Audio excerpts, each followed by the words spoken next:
ইসলাম গ্রহণের আগে আপনি কিসে বিশ্বাস করতেন? ইসলাম গ্রহণের পর সবচেয়ে বড় কোন ৩টি চ্যালেঞ্জের মুখোমুখি হয়েছিলেন? জেলে যাওয়ার ভয় লাগে না আপনার?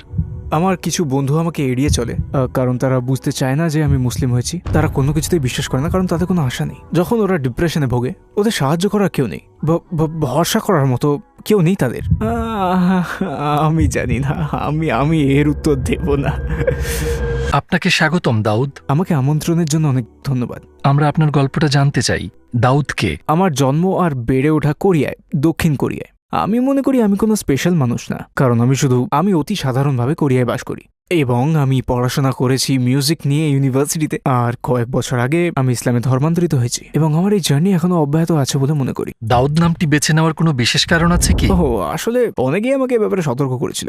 যখন আমি ইসলাম গ্রহণ করলাম, গ্রহণ করার সিদ্ধান্ত নিলাম, তখন আমি মানুষকে জিজ্ঞেস করেছি আমাকে আমার নাম পাল্টে আরবি কিংবা অন্য কিছু রাখতে হবে। তো লোকে বলল, না, তোমাকে তোমার নাম বদলাতে হবে না। আমি জন্মগতভাবে ক্যাথলিক। হ্যাঁ, ক্যাথলিক, কারণ আমার প্যারেন্টস আমাকে ক্যাথলিক নাম দিয়েছিলেন, যেটা ছিল ডেভিড। আমি শুধু উচ্চারণটা বদলে দিয়েছি, ডেভিড থেকে দাউদ। ডেভিড আর দাউদ একই ব্যক্তি? হ্যাঁ, ঠিক, নবীর নাম। আপনি কি ভবিষ্যতে কোনো মুসলিম দেশে শিফট করার কথা ভাবছেন? হ্যাঁ, সেরকমটা ভাবছি। কারণটা কি? আপনি কি আপনার দেশে কমফোর্টেবল ফিল করেন না? আমি কমফোর্টেবল ফিল করি, কিন্তু আমার মনে হয় আমার আরো শেখা উচিত। আর আমি এখনো বেশ তরুণ, আর আমার মনে হয় না আমি এখনো ভালো মুসলিম হতে পেরেছি, সত্যি করে। কারণ আমি এখনো অনেক ভুল করি, এখনো মুসলিম হওয়ার পরেও অনেক ভুল ভ্রান্তি হয় আমার। তাই আমি মনে করি যে আমার আরও শেখা উচিত ইসলামী আবহে এবং ইসলামের জ্ঞান সম্পন্ন মুসলিমদের সাথে থেকে। দেশটা কোন দেশ হতে পারে? তুরস্ক, মিশর, সৌদি আরব? এখনো আমি সেভাবে কোনোটা চুজ করিনি। তো আমি তুরস্কেই প্রথম এসেছি। এবছর আমি অন্যান্য দেশেও যেতে চাই, যেমন হয়তোবা আগামী মাসেই আমি সৌদি আরব যেতে পারি, ইন্দোনেশিয়া, মালয়েশিয়া। আমি বিশ্বের বিভিন্ন দেশ ঘুরে ফিরে ফাইনালি আমি কোনো একটা দেশ বাছাই করে নেব, ঠিক। তারপর সেখানে বেশ কিছু সময় থাকার পর আমি হয়তো কোরিয়ায় আবার ফিরে আসব এবং আমার কাজ করে যাব, যেমন আমার জ্ঞান অন্যদের মাঝে ছড়িয়ে দেওয়া।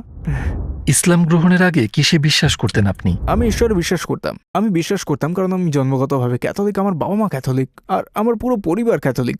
তো আপনি যখন ছোট ছিলেন তখন কি চার্চে যেতেন? হ্যাঁ, অবশ্যই। আমার ছোটবেলায় বাবা মায়ের সাথে আমি চার্চে যেতাম এবং আসলে তেমন একটা বিশ্বাস আমার ছিল না, কারণ আমি সবাই চার্চে যেত বলে স্বাভাবিকভাবে আমি যেতাম। তো আমি যদি ওখানে যেতাম, আমাকে কোনো উপহার দেওয়া হতো বা আমায় কোনো খাবার দিত, তো ব্যাপারটা আমি খুব উপভোগ করতাম। কিন্তু আসলে আমি আমার পরিবার আর বন্ধুদের সাথে থাকতেই আমার ভালো লাগতো। কিন্তু ছোটবেলায় আমার তেমন একটা বিশ্বাস ছিল বলে আমি মনে করি না, কারণ হয়তো আমি এই ব্যাপারটা নিয়ে গভীরভাবে চিন্তা করার সুযোগ ছিল না আমার। কেন আপনি আপনার বিশ্বাস নিয়ে প্রশ্ন তুলতে শুরু করলেন? ইন্টারনেটে কিছু দেখে? ঠিক কি কারণে আপনি ভাবলেন আমাকে একটা পথ খুঁজে পেতে হবে? আসলে এটা একটা বড় কাহিনী। আমি বলেছি যে আমি মিউজিক পড়ি বিশ্ববিদ্যালয়ে, তার আমি একটা মিউজিশিয়ান হতে চেয়েছিলাম। মিউজিশিয়ান? হ্যাঁ, মিউজিশিয়ান। আমি জ্যাজ মিউজিকও রিলিজ করেছি, আর আমার অনেক মিউজিশিয়ান বন্ধু আছে। তো আমার সুযোগ আছে অন্য কোনো দেশে গিয়ে আমার ছোট একটা কনসার্ট করার। ইন্দোনেশিয়া যাওয়ার সুযোগ হয়েছিল, তো আমি সেখানে গেলাম। কি বাজান আপনি? Battery, guitar? আমি পিয়ানো বাজাই, একটু একটু গিটার, আর আমি গান গাই। তো ইন্দোনেশিয়ার জাকার্তায় আমার কনসার্ট ছিল। ব্যাপারটা ছিল আসলে মজার, কারণ আমি ইসলাম সম্পর্কে কিচ্ছু জানতাম না, কারণ কোরিয়ায় ইসলাম সম্পর্কে কোনো কিছু নেই। এ সম্পর্কে জানাটা খুবই কঠিন। মোহাম্মদ কিংবা ইসলাম সম্পর্কে আপনি কি বিন্দুমাত্র শুনেননি? না, কিন্তু আমি শুধুমাত্র জানতাম, কি করে বলি, কিভাবে এটা বোঝাই জানি না। আমি শুধু জানতাম টেররিস্টের ব্যাপারে, কারণ কোরিয়ায় আমি যখন ছোট ছিলাম তখনই ৯/১১-র ঘটনা ঘটে এবং কোরিয়ায় এটা ছিল খুবই বড় খবর, সত্যি বড় খবর। তো আমিও বেশ শক ছিলাম। তো মানুষজন তখন কথা বলছিল ইসলাম ইসলাম ইত্যাদি ইত্যাদি। তো আমি ভাবতাম যে ইসলাম বোধহয় ভয়ঙ্কর কিছু একটা। আমি যখন ছোট ছিলাম তখন। কিন্তু আমি যখন ইন্দোনেশিয়ায় গেলাম, আমি দেখলাম অনেক মেয়ে স্কার্ফ পরে, অনেক ছেলেরা দাড়ি রাখে আর নামাজ পড়ে। আর এগুলো দেখে আমি আসলে কৌতূহলী হলাম। কেন কেন এরা এরকম। তো আমি ওদের জিজ্ঞেস করলাম যে এই ব্যাপারটা কি, এবং ওরা আমাকে জানালো এটা ইসলামের নিয়ম কানুন এবং এটা ওদের বিশ্বাস। এবং সত্যি বলতে তারা ছিল খুবই সহমর্মী, আর তারা আমাকে আসলেই অনেক খাতির আর যত্ন করেছিল। ওদের মনোভাবটা কিভাবে সাহায্য করতে পারি, আপনাকে সাহায্য করতে চাই, আপনার উপকারে আসতে চাই, আপনাকে এটা দিতে চাই, আপনাকে ওটা উপহার দিতে চাই। তো যখন আমি ছোট ছিলাম আমি ভাবতাম ইসলাম বোধহয় একটা বিপজ্জনক জিনিস, কিন্তু আমি যখন ইন্দোনেশিয়া গেলাম লক্ষ্য করলাম মানুষ কত আলাদা, একেবারেই আলাদা। ওরা এত সদয়, এত শান্ত, মুখে সবসময় হাসি, সবসময় মানুষকে সাহায্য করতে চায়। তো আমি যেমনটা জানতাম তার চেয়ে এটা আলাদা, সম্পূর্ণভাবে আলাদা। তাই শুরুতেই আমি এই ধর্মে একটু আগ্রহী হয়ে উঠলাম, আর ওখানে কাটানোর সময় আমার খুব ভালো লেগেছিল। আর যখন কোরিয়ায় ফেরত এলাম আসলে তখন আমার অবস্থাটা বেশ ভালো ছিল না, মানে আর্থিকভাবে আমি ভালো ছিলাম না, পারিবারিকভাবেও ভালো ছিলাম না। তো আমাকে কাজ খুঁজতে হচ্ছিল, আর কারণ মিউজিশিয়ানরা খুব একটা আয় করে না, কারণ কাজটা তেমন স্টেবল না। তাই পরিবারের জন্য আমাকে কাজ করতে হয়েছিল। ব্যাপারটা খুবই চাপের ছিল, খুবই চাপের। কারণ আমি চাইতাম কোনো ক্রিয়েটিভ কাজ, মানে এমন একটা কাজ যেখানে আমি ক্রিয়েটিভ কিছু করব। কাজটা হতে পারে মিউজিক বানানোর কিংবা ভিডিওর, আর জানি না, কিছু একটা বানাতে চেয়েছিলাম। কিন্তু যখন আমার কাজ নিয়ে ওই কোম্পানিটি সন্তুষ্ট ছিল না, তো আমি ইউটিউব শুরু করলাম। হ্যাঁ, ইউটিউব। কিন্তু আমার ইউটিউব চ্যানেলটা মিউজিক দিয়ে শুরু হয়। আমি আপলোড করেছিলাম আমার কভার মিউজিক ভিডিওগুলো, মানে এই ধরনেরই কাজ। আর তারপর আমার হঠাৎ মনে হচ্ছিল, আচ্ছা ইন্দোনেশিয়ার আমার ওই অনুভূতিগুলোর কথা কিভাবে বলা যায় জানি না, হঠাৎ করে এরকম চিন্তা আমার মনে গেল।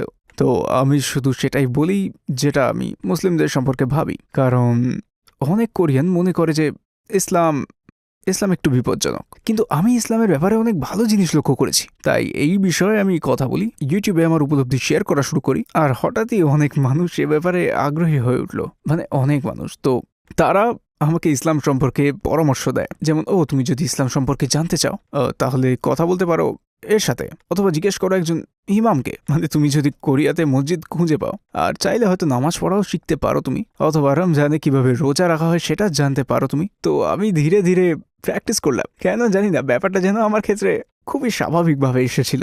আমি মসজিদে গেলাম, মসজিদে গিয়ে নামাজ পড়লাম এবং রমজান মাসে রোজা রাখি, এবং এই প্রক্রিয়ায় আমার বিশ্বাসটা একটু একটু একটু করে ডেভেলপ করেছে। কারণ যখনই আমি অন্য মুসলিমদের সাথে নামাজ পড়ি আমার ভেতরটা একটা চমৎকার অনুভূতি আসে, মানে আমার মনে হয় আমাকে কেউ যেন সাহায্য করছে, কেউ যেন আমাকে দেখছে, আর সে এমন কেউ যিনি আমাকে আশা জাগাতে চান। কারণ আমার অবস্থাটা আসলে খুব। সে সময় কি আপনি মুসলিম ছিলেন, ইসলাম প্র্যাকটিস করছিলেন? আমি মুসলিম ছিলাম না, আমি ক্যাথলিক ছিলাম, কিন্তু বিশ্বাস তেমন ছিল না।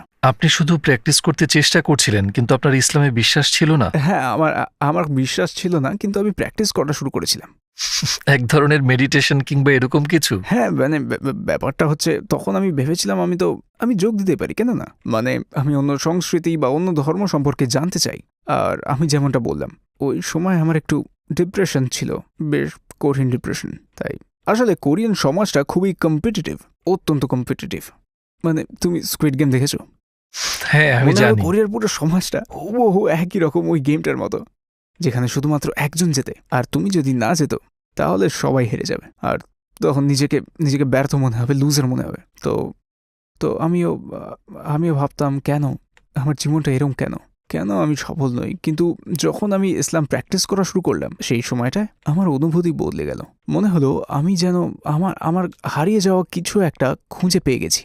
কারণ আমাকে শেখানো হয়েছিল যে কোথা থেকে আমি এসেছি, মানে স্কুল আমাকে সকল প্রকারের গণিত বিজ্ঞান শিখিয়েছে, কিন্তু ওরা আমাকে এটা শেখানি আমি কোথা থেকে এসেছি, মানে আমি কে, আমার গন্তব্য কোথায়, আর মৃত্যুর পর আমি কোথায় যাব। তারা আমাদের সেই পথটা কখনোই দেখিয়ে দেয় না। আমি মনে করি যে ইসলাম আমাকে সেই উত্তরটা দিয়েছে, বলেছে আমাকে কোথায় যেতে হবে আর কেন আমি বেঁচে আছি। আমি মনে করি এটা খুব গুরুত্বপূর্ণ, কারণ আমি যখন ডিপ্রেস ছিলাম তখন আমার জীবনের কোনো উদ্দেশ্য ছিল না, মানে কেন আমি বেঁচে আছি, কোথায় যাচ্ছি আমি, আমায় করতেটা কি হবে, আমার সত্যি কোনো উত্তর ছিল না। কিন্তু ইসলাম প্র্যাকটিস করার পর আর মুসলিম বন্ধুদের সাথে মেশার পর আর যখন তাদের সাথে আমি নামাজ পড়লাম তখন মনে হলো আমি দিশা খুঁজে পেয়েছি। ইসলাম আমার প্রশ্নগুলোর সব উত্তর দিচ্ছে। যেমন জীবনের উদ্দেশ্য হচ্ছে আল্লাহকে মেনে চলা, কারণ আল্লাহ মানুষ সহ সবকিছু সৃষ্টি করেছেন। রমজানে আমি কৃতজ্ঞতা উপলব্ধি করেছি, এই ধরো খাবারের জন্য, এই পানির জন্য, আর ধরো আমার জীবন, আমার বন্ধু বান্ধবের জন্য, আমার পরিবারের জন্য, মানে পৃথিবীর জন্য, সবকিছুর জন্য। তো এই ব্যাপারটা উপলব্ধি করার পর আমি সৃষ্টিকর্তার প্রতি গভীর কৃতজ্ঞতা অনুভব করেছি। তো প্রথম যেবার রমজান মাসে রোজা রেখেছিলাম সেটা প্রায় 3 বছর আগে। তখন আপনি মুসলিম ছিলেন না? তখন মুসলিম ছিলাম না, কিন্তু আমার বিশ্বাস ছিল আমি আল্লাহতে বিশ্বাস করেছিলাম, কারণ এই পৃথিবীতে আমাকে কেবল আল্লাহই পারেন সঠিক জ্ঞান এবং সঠিক পথ প্রদর্শন করতে। আর একমাত্র আল্লাহই আমাকে জানাতে পারেন যেমন আমার জীবনের উদ্দেশ্য কি এবং কিভাবে জীবনে সুখী হওয়া যায়। তো শাহাদা পাঠ করেছিলেন কিভাবে? এটা প্রায় 2 বছর আগের কথা। আসলে আমার বিশ্বাস রমজানের পর মজবুত হয়েছে। আমার বিশ্বাস ছিল আর আমি আল্লাহকে বিশ্বাস করতাম, কিন্তু আমি শাহাদা পাঠ করার কথা ভাবিনি, কারণ আমি ভেবেছিলাম বিশ্বাস থাকলেও আমি মুসলিম হতে পারবো না, কারণ আমি কোরিয়ায় থাকি, আমি একজন কোরিয়ান, এদেশে জীবনযাত্রার ধরন আলাদা, আমার মনে হয় এটা সহজ না। আপনার কালচারে আপনি কি একমাত্র মুসলিম? আপনার একমাত্র মুসলিম না, তবে সামান্যই আছে, খুব বেশি নেই। কিন্তু ওই সময় একটা কোরিয়ান মুসলিম আমাকে মেসেজ করেছিলেন, তার নাম কারাম। উনি মদিনায় পড়াশোনা করেছেন, মদিনার একটি বিশ্ববিদ্যালয় থেকে উনি গ্র্যাজুয়েশন করেছেন, কুরআন ও দাওয়া ইত্যাদি বিষয়ে পড়াশোনা করেছেন। তিনি আসলেই একজন বিজ্ঞ মুসলিম। তো মেসেজে বলেন তোমাকে সাহায্য করতে চাই। তো আমি দেখা করলাম, আমি তাকে এই প্রশ্নটা করেছিলাম, যেমন আমার বিশ্বাস আছে, কিন্তু আমি জানি না যে আমি মুসলিম হতে পারবো কিনা। আর উনি আমাকে বললেন তুমি কি এটার ব্যাপারে বুঝতে পারছো? আর বললো যে কেউই পারফেক্ট না কেউ, আর যদি তুমি মুসলিম হও, একজন পরিপূর্ণ মুসলিম হিসেবে জীবনযাপন করাটা সহজ নয়, কিন্তু আপনি মুসলিম না হলেও এই ইসলামী জীবন বিধান থেকে আপনি উপকৃত হতে পারেন। কিন্তু যদি আপনি শাহাদা পাঠ করেন আর মুসলিম হন, তাহলে তারপরে নিজেকে ধীরে ধীরে ধাপে ধাপে বদলান, তাহলে আল্লাহ আপনাকে বদলাতে সাহায্য করবেন।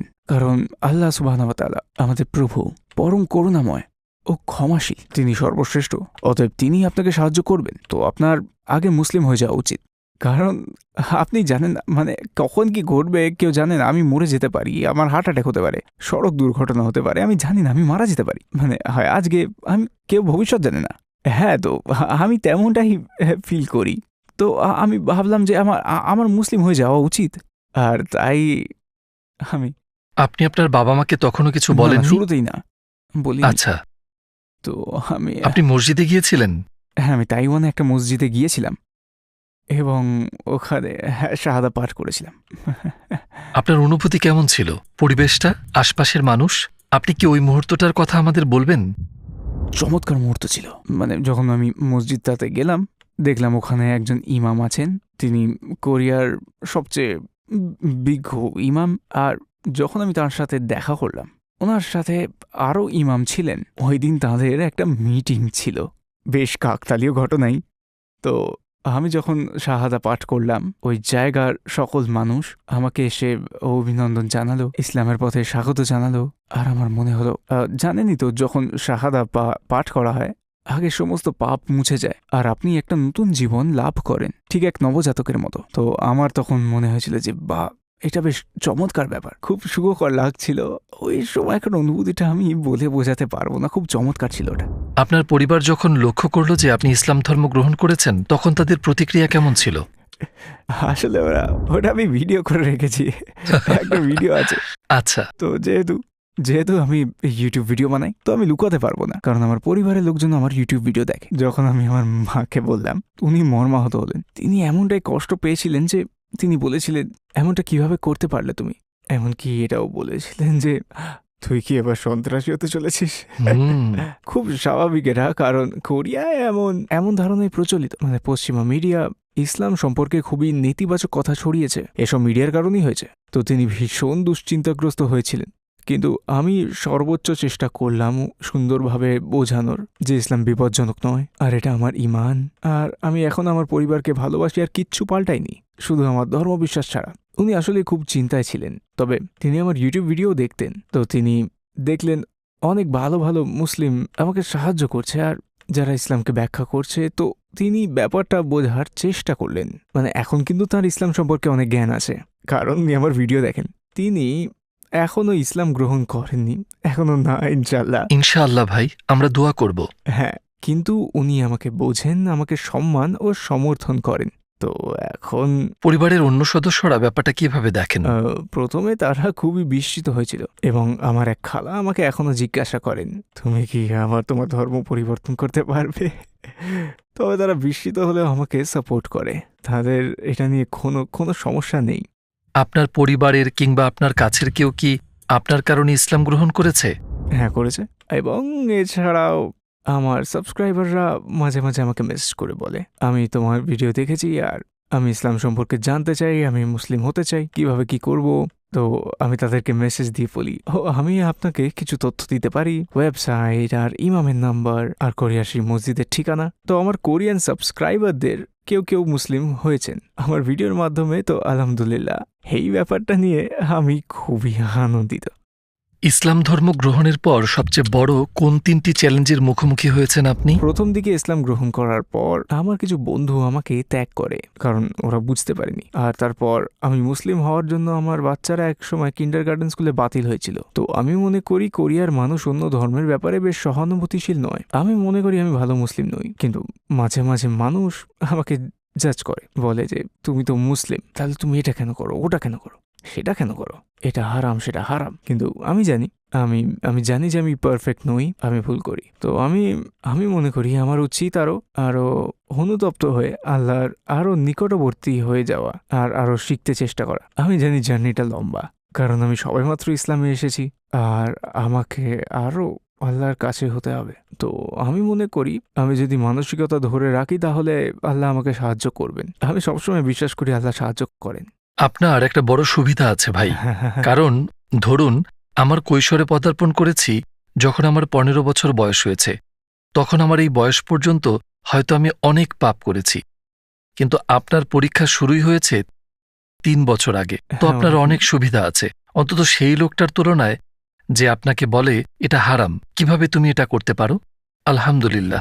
আমরা জানি কোরিয়ায় ইসলাম রক্ষায় আপনি অনেক বড় কাজ করছেন। জেলে যাওয়ার ভয় লাগে না আপনার? মানে থাকবেই অবশ্য, আমি দক্ষিণ কোরিয়ার মানুষ। তো উত্তর কোরিয়ার মতো সমস্যা নেই, আমাদের ধর্মের স্বাধীনতা আছে আর আমরা যে কোনো বিষয়ে কথা বলতে পারি, মানে যে কোনো বিষয়ে। আমাকে অনেক কিছুর ব্যাপারে কথা বলতে হয় যাতে আমি ইসলামকে ডিফেন্ড করতে পারি। যেমন যেমন যেমন কয়েক মাস আগে কোরিয়ার পেশু শহরে একটা মসজিদ তৈরি করা হচ্ছিল, কিন্তু স্থানীয়রা প্রতিবাদ করে, তো ওটা বন্ধ করা হয়েছিল। তো কয়েক মাস আগে আমি সেখানে গেলাম, আমি প্রতিবাদ করতে সাহায্য করি মানুষকে এবং সবাইকে উৎসাহ দিয়েছি মসজিদ নির্মাণে সাহায্য করতে। হ্যাঁ, আমার জন্য এটা একটা সমস্যা হতে পারে, কিন্তু আমি পাত্তা দিই না আর এইগুলোতে। মানে কোরিয়াতে তো স্বাধীনতা আছে, ধর্ম বেছে নেওয়ার স্বাধীনতা আছে, তো আমি যা বলতে চাই বলতে পারি। তাই এতে যদি কোনো অসুবিধা হয় তাহলে হ্যাঁ, আমি সেটা মেনে নেব। মুসলিম হওয়ার পর আপনি কি কখনো ভুলে শূকরের মাংস খেয়েছেন?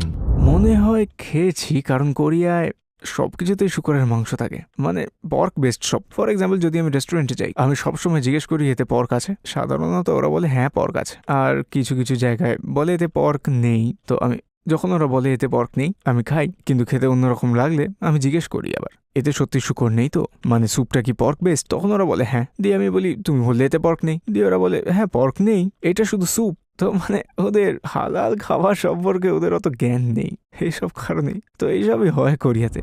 ধরুন আপনি একটা পার্কে বসে আছেন, তখন একটা কোরিয়ান লোক আপনাকে এসে বলছে যে সে আপনাকে চেনে এবং সে আপনার কাছে জানতে চাইছে আপনার ধর্ম সম্পর্কে। আপনার সময় মাত্র 1 মিনিট, আপনি তাকে কি বলবেন? আমার মনে হয় আমাকে তখন ব্যাখ্যা করতে হবে জীবনের উদ্দেশ্য সম্পর্কে। কোরিয়ার সমাজ খুবই কম্প্যারেটিভ এবং ওখানে অনেক মানুষেরই জীবনের কোনো উদ্দেশ্য নেই, তাই তারা সহজেই বিষণ্ণ হয়ে পড়ে। আমি তার কাছে ব্যাখ্যা করব যে মানব জীবনের উদ্দেশ্য হচ্ছে সৃষ্টিকর্তাকে মানা, তার জন্য কাজ করা, আর তার মধ্যেই আপনি খুঁজে পাবেন চিরস্থায়ী সুখ। তো এটাই। আপনি ইসলামে শান্তি খুঁজে পেয়েছেন? হ্যাঁ, ইসলামেই শান্তি আর সুখ পাওয়া যায়। আমাদের নবী আলাইহিসসালামের জীবনের কোন দিকটি আপনাকে সবচেয়ে বেশি মুগ্ধ করেছে? তার চারিত্রিক বৈশিষ্ট্য, তার জীবনযাপন, কিংবা আমাদের নবী সাল্লাল্লাহু আলাইহি ওয়াসাল্লামের জীবনের কোনো ঘটনা? কোন ব্যাপারটা সবচেয়ে বেশি হৃদয়গ্রাহী বলে আপনি মনে করেন? ওকে, তো আমার জন্য যখন তিনি বিশ্বে ইসলাম প্রচারের চেষ্টা করেছিলেন তখন কোনো মুসলিম ছিল না, রাইট? তিনি ছিলেন একমাত্র মুসলিম যিনি বার্তাটি গ্রহণ করতেন এবং ছড়িয়ে দিতে চাইতেন ইসলামকে, ইসলামের মেসেজকে। আমি খানিকটা ওই ধরনেরই ফিল করি, কারণ আমি কোরিয়ায় থাকি আর আমার আশেপাশে কেউ মুসলিম নেই। আমি একমাত্র মুসলিম আর আমি বুঝতে পারি যে সেই পরিস্থিতি কেমন হতে পারে সেটা কি করে মোকাবেলা করা যায়। কিন্তু নবী মুহাম্মদ সাল্লাল্লাহু আলাইহি ওয়াসাল্লাম হাল ছাড়েননি। আমার কাছে এটা অসম্ভব মনে হয়, কিন্তু সেটা তিনি করেছেন। তিনি বিশ্বে ইসলাম প্রচার করেছেন এবং তিনি এর প্রচার শুরু করেছিলেন মক্কা মদিনায়। কিন্তু এখন দেখুন দূরে স্থানে যেমন ইন্দোনেশিয়া, মালয়েশিয়া আর যেমন আফ্রিকার পশ্চিমাঞ্চলে সবাই এখন ইসলামে বিশ্বাস করে, এমনকি দক্ষিণ কোরিয়ায়ও আমি ইসলামকে বিশ্বাস করি। আমি মনে করি এটা চমৎকার ব্যাপার। আর ইসলাম হচ্ছে পৃথিবীর সবচেয়ে দ্রুত বর্ধনশীল ধর্ম। তো আমি মুগ্ধ হয়ে ভাবি যে তার ব্যক্তিত্ব, তার কার্যকলাপ সব কিছুই, কিন্তু আমি সত্যি অভিভূত হই এটা ভেবে যে তিনি ইসলাম প্রচার করেছিলেন এমন সময় যখন কেউ ইসলাম বিশ্বাস করতো না। আপনার মতে পৃথিবীর সবচেয়ে বড় মিথ্যা আর সবচেয়ে বড় সত্যটা কি? আমি মনে করি সবচেয়ে বড় মিথ্যে হচ্ছে তুমি পারবে না, তুমি এটা পারবে না, তুমি সেটা পারবে না। এই কথাটা সম্পূর্ণ মিথ্যে। কারণ কোরিয়ায়, আমি আপনাকে বলেছি, কোরিয়া খুবই প্রতিদ্বন্দ্বিতামূলক সোসাইটি। তো আপনি যদি কিছুতে সফল না হন তো অনেক মানুষই আপনাকে বলবে তুমি করতে পারবে না। কিন্তু এমনও নয় যে আমি সবকিছু পারবো, আমি যা চাইবো সেটাই করতে পারবো। আর এটা নির্ভর করে বিশ্বাসের উপর। যদি আমি সৃষ্টিকর্তায় বিশ্বাস করি, আর আমি যদি তার সাহায্যে বিশ্বাস করি, আর যদি আমি তার পরিকল্পনায় বিশ্বাস করি, আমি পারবো। আমি চেষ্টা করতে পারি কারণ আমার দৃঢ় আত্মবিশ্বাস আছে। আপনি যদি লক্ষ্যে পৌঁছাতেও পারেন, হ্যাঁ মানে হয়তো পারবেন, কিন্তু আপনার যদি ভালো অনুপ্রেরণা থাকে, ভালো বিশ্বাস থাকে, তাহলে আপনি সবকিছু করতে পারবেন। যদি লক্ষ্যে পৌঁছেও যান তাও। তো এটাই হচ্ছে কথা, এটাই আমি ভাবি। আর সবচেয়ে বড় সত্যি হচ্ছে তুমি এটি পারবে। হ্যাঁ হ্যাঁ হ্যাঁ, কি এটাই আমি বলতে চাইছিলাম, তুমি করতে পারবে। আমি আল্লাহর রহমতে বিশ্বাস করি, তার সাহায্যে, তার পরিকল্পনায়। তো আমি আমি পারবো। আপনার জীবনের সবচেয়ে বড় স্বপ্ন কি? আমি একজন ভালো মানুষ হতে চাই, ভালো মুসলমান হতে চাই মৃত্যুর আগে। আমার মনে হয় এটা সহজ না। জীবনের লক্ষ্য হচ্ছে আল্লাহকে মানা এবং আমাদের গন্তব্য হচ্ছে জান্নাত।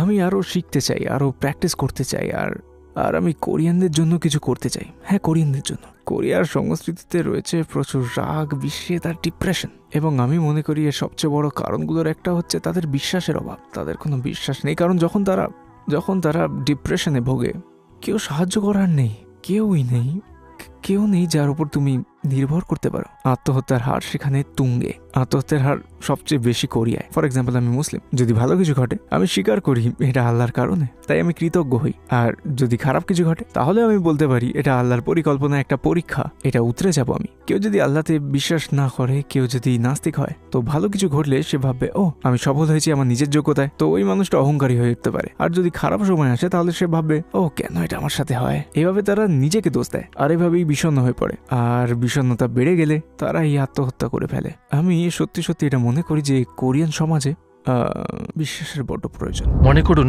আপনি একটা স্কুইড গেমের প্রতিযোগী এবং মৃত্যুর হাত থেকে বাঁচতে আপনাকে কাউকে ধোঁকা দিতে হবে অথবা মিথ্যা বলতে হবে। আপনি কি করবেন? আমি মরতে চাই না, আমি মিথ্যা বলতে চাই না। আমি জানি না।